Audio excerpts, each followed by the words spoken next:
तो 22 मई 1893 को स्वामी विवेकानंद जी लिखते हैं बम्बई से हरिदास विहार देसाई को। 22 मई माने 31 मई को स्वामी विवेकानंद जी जहाज के द्वारा शिकागो के लिए रवाना हुए थे, ये हम लोग जानते हैं। तो उसके कुछ ही दिन पहले की बात है, जहाँ पर कि स्वामी जी लिखते हैं, प्रिय दीवान जी साहब, कुछ दिन हुए बम्बई पहुंच गया और थोड़े ही दिनों में यहाँ से रवाना हो जाऊंगा, अर्थात 31 तारीख को। आपके मित्र वे वणिक सज्जन जिनको आपने मेरे ठहरने के लिए घर की व्यवस्था करने की सूचना दी थी, लिखते हैं कि उनके मकान में मेहमानों के कारण जिनमें से कुछ बीमार भी है, बिल्कुल जगह नहीं है। उन्हें मुझे निवास न दे सकने का बहुत दुख है। खैर, किसी तरह मुझे एक अच्छी हवादार जगह मिल गई। खितरी के महाराजा के प्राइवेट सेक्रेटरी और मैं दोनों एक साथ रहते हैं, मतलब मुंशी जगमोहन लाल जी। उनके प्रेम और कृपा के लिए आभार प्रदर्शित करने में मैं असमर्थ हूँ। वे एक ताजमी सरदार हैं, मतलब खितरी के महाराजा, जिनका राजा लोग सिंहासन से उठकर स्वागत करते हैं। तब भी वे इतने सरल हैं कि उनका सेवा भाव देखकर मैं कभी कभी लज्जित हो जाता हूँ। सचमुच में इतना अधिक सेवा का भाव था ये खितरी के महाराजा अजीत सिंह जी का, दरबार जब चलता था तब भी वे इतना आदर प्रदर्शित करते। फिर बाद में स्वामी जी के मना करने पर वे सुबह 3 बजे आ जाते स्वामी जी के कमरे में और उनके चरण दबाते। स्वामी जी कहते हैं, क्या कर रहे हैं आप? राजा हैं, मैं एक भिक्षुक हूँ, सन्यासी हूँ। बोले, नहीं, आप मेरे गुरु हैं, मुझे ये मौका आपको देना ही पड़ेगा। ऐसा करके वे चरण सेवा करते थे। हम सोच सकते हैं कितनी, और उस समय तो वो वर्ल्ड फेमस नहीं हुए थे, एक अननोन मॉन्क, पर ये अजीत सिंह जी के पर स्वामी विवेकानंद का ऐसा प्रभाव था। इसके बाद जो स्वामी जी लिखते हैं, जितने विश्व में अच्छे अच्छे लोग हैं, इन सब के लिए अत्यंत प्रेरणादायी ये वाणी है। इसको कट पेस्ट करके बड़े अक्षरों में अपने टेबल के नीचे जो ग्लास है वहाँ लगा लेना चाहिए या दीवार पर लटका लेना चाहिए। अत्यंत प्रेरणादायी, क्योंकि अब अधिकांशतः हमको भक्त लोग कहते हैं कि क्यों अच्छे अच्छे लोगों को ही क्यों दुख मिलता है, क्यों ये भगवान इतना अन्यायी है। जो लोग अन्याय करते हैं, जो लोग बेईमान हैं, वो तो आनंद में गाड़ी में घूम रहे हैं, उनको कोई प्रॉब्लम नहीं, कोई समस्या नहीं है। जो ईमानदार हैं, जो सत्य का पालन करना चाहते हैं, जो अच्छे हैं, भले आदमी हैं, उन्हीं पर इतनी सारी विपत्तियां आती है। ये कैसा भगवान का न्याय है? ये सब हमारे ऊपर काफी आरोप हमारे पर होता है कि कैसे आपके भगवान इस प्रकार से हम पर अन्यायी भगवान है आपका। ये जो सत्यवादी हैं उन पर ही अत्याचार कर रहा है, उनको ही ज्यादा दुख दे रहा है। इसके उत्तर में, और ये हरिदास विहार देसाई अत्यंत सज्जन व्यक्ति, अत्यंत सत्यनिष्ठ, अत्यंत ईमानदार, सब समय लोगों का दुख समझ करके दुख दूर करने के लिए तत्पर। ऐसे दीवान जी पर भी यही समाज, ऐसे दीवान जी पर भी लोगों ने ताना कसना शुरू किया, क्रिटिसिज्म शुरू किया, ईर्ष्यावश, ये सब उनको भोगना पड़ा। ऐसी परिस्थिति में जब दीवान जी उसमें से गुजर रहे थे, तब स्वामी जी उनको क्या लिखते हैं? अत्यंत प्रेरणादायी ये वाणी है, इसको अवश्य हमको नोट करके रखना चाहिए। स्वामी जी लिखते हैं, प्रायः देखने में आता है कि अच्छे से अच्छे लोगों पर कष्ट और कठिनाइयां आ पड़ती है। इसका समाधान न भी हो सके, फिर भी मुझे जीवन में ऐसा अनुभव हुआ है कि जगत में ऐसी कोई वस्तु नहीं है जो मूल रूप से भली न हो। ऊपरी लहरें चाहे जैसी हों, परंतु वस्तु मात्र के अंतराल में प्रेम एवं कल्याण का अनंत भंडार है। जब तक हम उस अंतराल तक नहीं पहुँचते, तभी तक हमें कष्ट मिलता है। एक बार उस शांति मंडल में प्रवेश करने पर फिर चाहे आंधी और तूफान के जितने भी तुमुल झकोरे आए, वह मकान जो सदियों की पुरानी चट्टान पर बना है हिल नहीं सकता। मेरा पूर्ण विश्वास है कि आप जैसे निस्वार्थी और सदाचारी सज्जन, जिनका जीवन सदैव दूसरों की भलाई में बीता है, उस दृढ़ धरातल पर पहुंच चुके हैं जिसे भगवान ने गीता में ब्राह्मी स्थिति कहा है। ब्राह्मी स्थिति 2 अध्याय में हम देखते हैं, ऐसा ब्राह्मी स्थिति। जो आघात आपको लगे हैं, वे आपको उस परम पुरुष के निकट पहुंचने में सहायक हो, जो इस लोक और परलोक में एकमात्र प्रेम का पात्र है, जिससे आप यह अनुभव कर सके कि परमात्मा ही भूत, वर्तमान तथा भविष्य की प्रत्येक वस्तु में विद्यमान है और प्रत्येक वस्तु उसमें स्थित है और उसी में विलीन होती है। ओम शांति ही। आपका स्नेहांकित विवेकानंद। क्या अद्भुत यह पत्र है, और इसमें स्वामी जी ने समाधान दे दिया। जो समस्याएं सभी जो अच्छे लोग हैं, ईमानदार लोग के जीवन में जो आती हैं, कष्ट, जो अन्याय उनको सहन करना पड़ता है, कहते हैं एक ऐसी स्थिति है जहाँ पर बाहर के ये कुछ भी लांछन, बाहर के जितने भी आघात कोई असर हम पर नहीं कर सकते। हम उस आनंद की स्थिति में रहते हैं, भीतर में जो आनंद है उस स्थिति में रहते हैं। उस ब्राह्मी स्थिति में पहुंचने के बाद ये बाह्य इन आघातों की कोई असर उन पर नहीं होती है। और उन्होंने कहा, मुझे पूरा विश्वास है दीवान जी कि आप जैसे महान व्यक्ति वो ब्राह्मी स्थिति तक पहुंच चुके हैं कि जिन पर इन आघातों की असर नहीं होगी। जो आघात आपको लगे हैं वे आपको उस परम पुरुष के निकट पहुंचने में सहायक हो। ये दूसरा पॉइंट नोट करने लायक कि जितने आघात अच्छे लोगों को लगते हैं उसके पीछे कुछ कारण होता है। कारण कौन सा? कारण यही है, ईश्वर चाहते हैं अपने निकट उनको खींचना। तो क्यों ऐसी पार्श्ववायु करते हैं? जो अच्छे लोग हैं, ईमानदार, उन्हीं पर क्यों विपत्ति आती है? क्योंकि भगवान उनको अपना समझते हैं। वो चाहते हैं कि संसार से वैराग्य प्राप्त होकर के जल्दी से जल्दी मेरे पास आए। ये उनका एजेंडा है। उनका एजेंडा परेशान करने का नहीं है। उनका एजेंडा यही है कि लौकिक दुख के दे करके अलौकिक सुख देना, 1 किलो दुख दे करके 1 करोड़ गुना सुख देना, उस आध्यात्मिक आनंद देना, लौकिक दुख दे करके अलौकिक आनंद देना, ये उनका मकसद है। लौकिक दुख देने का एकमात्र भगवान का मकसद, उद्देश्य यही है। इसलिए स्वामी जी ने कहा, जो आघात आपको लगे हैं वे आपको उस परम पुरुष के निकट पहुंचने में सहायक हों, जो इस लोक और परलोक में एकमात्र प्रेम का पात्र है, जिससे आप ये अनुभव कर सकें कि परमात्मा ही भूत, वर्तमान तथा भविष्य की प्रत्येक वस्तु में विद्यमान है और प्रत्येक वस्तु उसमें स्थित है और उसे में विलीन होती है। ये एक बात यदि हमारे समझ में आ जाए कि अंत में तो यही परमात्मा, उसकी प्राप्ति हमारे जीवन का उद्देश्य है। और ये जितने हथौड़े पड़ रहे हैं, जितनी चोटें पड़ रही हैं, जितने आघात पड़ रहे हैं, वो हमको उस परम प्रेमास्पद परम प्रभु के प्रति हमको यदि ले जाते हैं तो ये आघात हमारे लिए आशीर्वाद स्वरूप बन। माँ शारदा देवी कहती थी, दुख, लोग बोलते हैं हम इतने दुखी हैं, इतनी विपत्ति है। अरे दुख तो ईश्वर का आशीर्वाद है, वो समझ में नहीं आता है। दुख कभी आशीर्वाद हो सकता है, पर उसको इस कॉन्टेक्स्ट में रखना पड़ेगा, समझना पड़ेगा।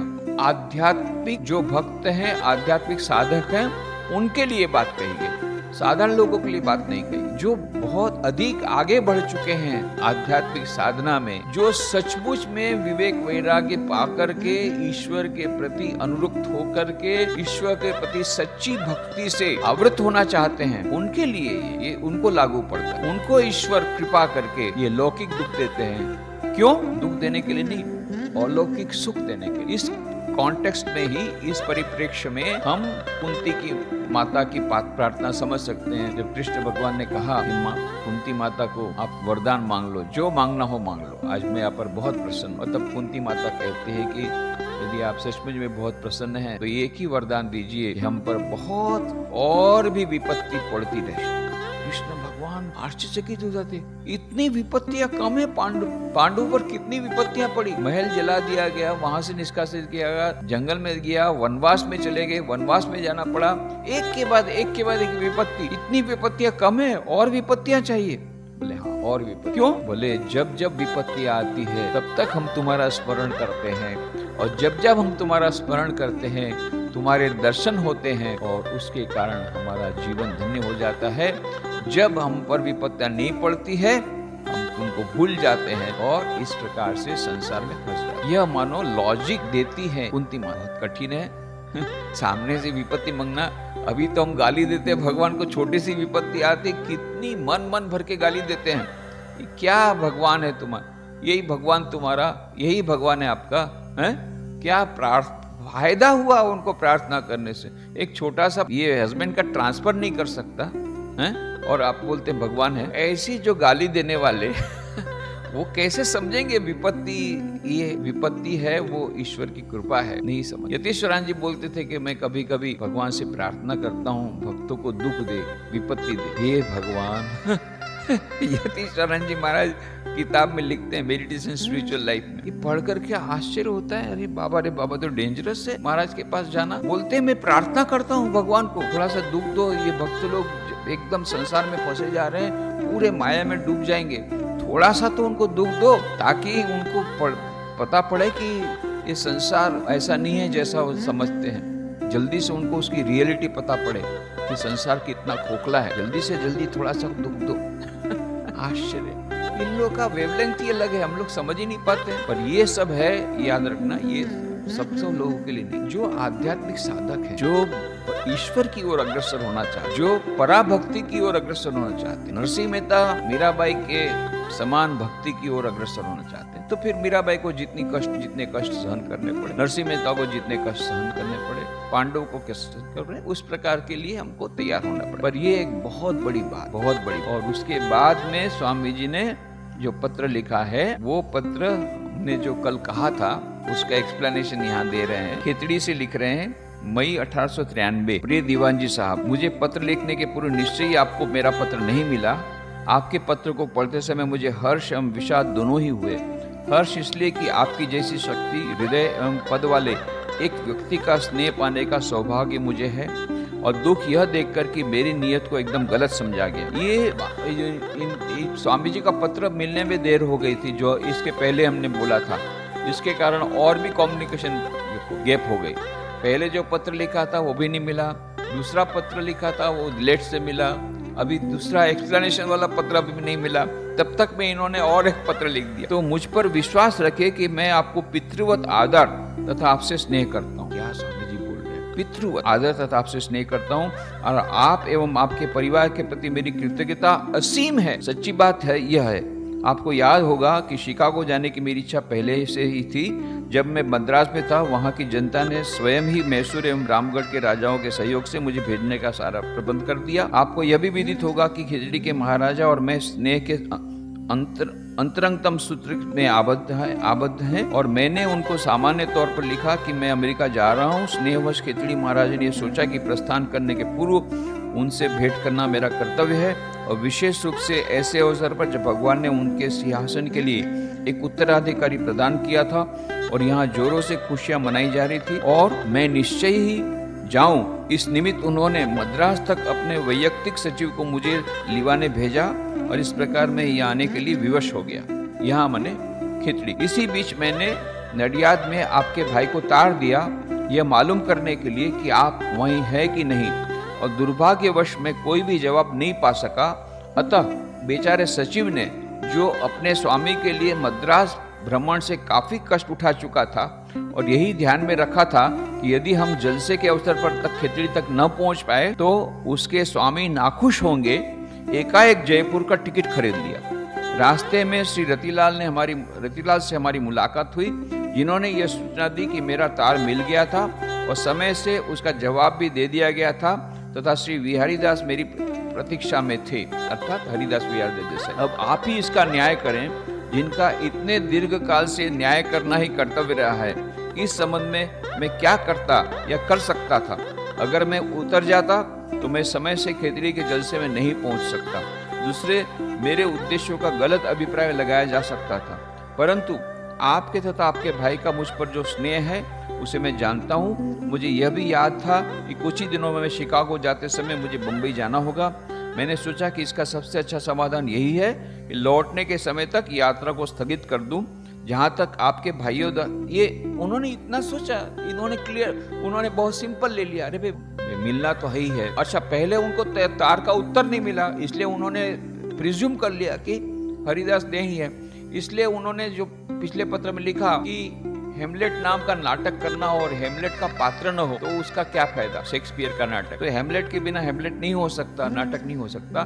तो हरिदास देसाई खुद ही नहीं होंगे तो नडियाद जाके क्या फायदा। ये सोचकर उन्होंने सोचा कि लौटते समय जाऊंगा तो हरिदास तक आ भी जाएंगे। ये बहुत सिंपल उन्होंने सोचा। फिर मैंने सोचा कि इसका सबसे अच्छा समाधान यही कि लौटने के समय तक यात्रा को स्थगित कर दूं। जहां तक आपके भाइयों द्वारा मेरी सेवा न हो पाने के कारण मेरी भावनाओं में ठेस लगने की बात है, ये आपकी एक नई खोज है। अब उनके भाई लोगों ने कहा होगा उनको कि शायद स्वामी जी नाराज है इसलिए नहीं आए।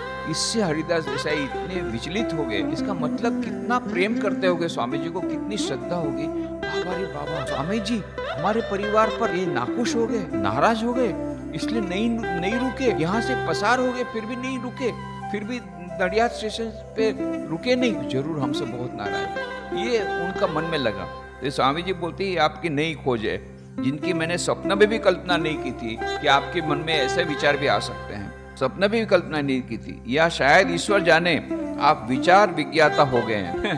बोलते शायद आपको विचार शायद जानते होंगे हमारे, ऐसा ज्ञान आपको हो गया होगा। मजाक की बातें छोड़ दें मेरे दीवान साहब, मैं वही कौतुक प्रिय शरारती किंतु आपको मैं विश्वास दिलाता हूं कि मैं सीधा साधा लड़का हूं जिससे आप जूनागढ़ में मिले थे, और आपके प्रति मेरी वही स्नेह है या 100 गुना हो गया है, क्योंकि मैंने आपकी तुलना मन ही मन दक्षिण के सभी राज्यों के दीवानों से कर ली है, और ईश्वर ही मेरा साक्षी है कि दक्षिण के प्रत्येक दरबार में आपकी प्रशंसा में मेरी जीवा किस तरह वाचाल थी। यद्यपि मुझे ज्ञात है कि आपके सद्गुणों का मूल्य जानने के लिए मेरी शक्ति पूर्णतः अपर्याप्त है। अगर यह एक पर्याप्त व्याख्या नहीं है, मैं आपसे क्षमा के लिए प्रार्थना करता हूँ, जैसे एक पुत्र अपने पिता से करता है। स्वामी विवेकानंद किस प्रकार से माफी मांग रहे हैं, पूरा एक्सप्लेनेशन दे दिया। बोले ऐसा हमारे मन में कल्पना भी नहीं आ सकती कि आपके प्रति जो मैं इतना कृतज्ञ बन जाऊं, आपने मुझ पर इतनी कृतज्ञता की है और मैं इस प्रकार से आपसे नाराज हो जाऊं, इतना आपने मेरे बारे में सोच लिया। बोले मेरा तो आपके प्रति श्रद्धा जितनी थी उतनी ही नहीं है, 100 गुना बढ़ गई। क्यों? दक्षिण भारत में जब गया, वहां के दीवानजियों को देखा तो तब मैंने कंपेयर किया, 100 गुना मेरा आपके प्रति आदर बढ़ गया है, कम नहीं हुआ है। ये सब मेरे बोलने के बावजूद भी अगर ये पर्याप्त व्याख्या नहीं है, इससे भी आपको संतोष नहीं होता है, और फिर भी आप ये ऐसा सोचते हैं कि मैंने जानबूझ करके आपके घर नहीं गया, तो मैं आपसे क्षमा के लिए प्रार्थना करता हूँ, जैसे एक पुत्र अपने पिता से करता है, और ऐसा कीजिए जिससे मैं इस भावना से अनुतप्त न रहूं कि जो मनुष्य मेरे प्रति इतना दयालु था उसका मैं सदा कृतज्ञ बना रहा। स्वामी जी बोलते कृपया मुझे क्षमा कर दीजिए यदि मेरा एक्सप्लेनेशन आपको नहीं जचता है या उससे आप नहीं कन्विंस्ड हैं, तो एक पिता जैसे पुत्र को क्षमा कर देता है, ऐसा मुझे क्षमा कर दीजिए। कितना हद तक जा सकते स्वामी जी, कितना उनके हरिदास के प्रति उनकी भावना होती, और ये कहते हैं कि आप मेरे को इस भावना से अनुतप्त न रहो, माने उनको पश्चाताप, बोले मेरा पश्चाताप सारी जिंदगी रहेगा कि ऐसे एक अच्छे आदमी के प्रति जिन्होंने मेरा इतना उपकार किया, उनके प्रति मैं कृतज्ञ रहा और उनको मैंने दुख दिया, ये अनुतप्त की भावना मुझ में सारी जिंदगी न रहे। इसका एकमात्र सॉल्यूशन है आप मुझे क्षमा कर दीजिए, जिससे एक पिता अपने पुत्र को क्षमा। पुनश्च मैं आप पर इस बात के लिए आश्रित हूँ कि मेरे न जाने से आपके भाई के दिमाग में जो भी गलत फहमी हो उसे दूर करें। यदि मैं शैतान भी होता तो भी मैं उनकी दयालुता एवं सज्जनता को नहीं भूल सकता। क्या समझ लेते? बोले मैं शैतान यदि होता ना तो भी आपके भाई की दयालुता को नहीं भूल सकता था। कैसे आपने भाई ने कल्पना कर ली कि मैं उन पर नाराज हूँ और इस प्रकार से उनकी दयालुता और सज्जनता को मैं नहीं पहचान पाया हूँ? ऐसी गलतफहमी कैसे हो गई? ये सब गलतफहमी एकमात्र कम्युनिकेशन गैप के कारण हुई।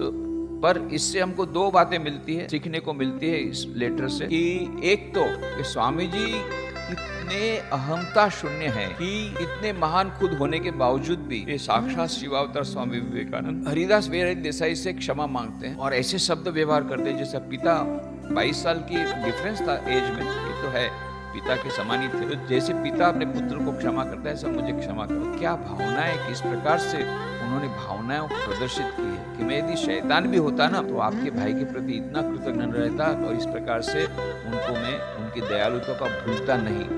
शैतान यदि होता तो भी उनकी दयालुता को नहीं भूलता। और उनके मन से आप ये निकाल दीजिए कि मेरे मन में आपके भाई के प्रति थोड़ी सी भी दुर्भावना, ये आप पर मैं डिपेंड रखता हूँ, आपको ये करना पड़ेगा कि आपके भाई के भीतर में मेरी जो प्रति जो ये गलतफहमी हो गई उसको दूर करना आपका काम, ये बता रहे हैं। तो एक हमको लगता है कि स्वामी विवेकानंद की निरभिमानिता, उनकी अहंकार शून्यता इसका द्योतक है। दूसरी ओर हरिदास बिहारी देसाई कितना स्वामी जी को प्रेम करते होंगे, कितना सम्मान देते होंगे कि उनको बहुत चिंता हो गई, क्या स्वामी जी हमसे रूठ गए, नाराज हो गए कि यहाँ पर उतरे नहीं नडिया स्टेशन पर, इतनी उनको चिंता हो गई। ये बताता है कि कितना वो स्वामी जी को सम्मान देते थे और कितना उनको प्यार करते थे, ये दोनों बात बताते हैं। फिर स्वामी जी लिखते हैं, और जहाँ तक उन दो स्वामियों का प्रश्न है जो पिछली बार आपके यहाँ जूनागढ़ गए थे, वे मेरे गुरु भाई थे, उनमें से एक हमारा नेता है और वर्षों बाद मैं उसे मिला था और हम साथ ही साथ आबू तक आए। तत्पश्चात मैंने उनका साथ छोड़ दिया, अगर हम चाहें तो बम्बई लौटने तक उनको मैं नडिया ला सकता हूँ। अतः आप एवं आपके आत्मा पर भगवान आशीर्वाद वर्षा करें। तो ये जो दूसरे दो भाइयों की बात है वो उनकी डायरी में हमको मिलता है कि स्वामी ब्रह्मानंद जी और स्वामी तुरायानंद जी या स्वामी शारदानंद, दो में से एक, मुझे अभी याद नहीं आ रहा है, दो में से ये दोनों जन आए थे।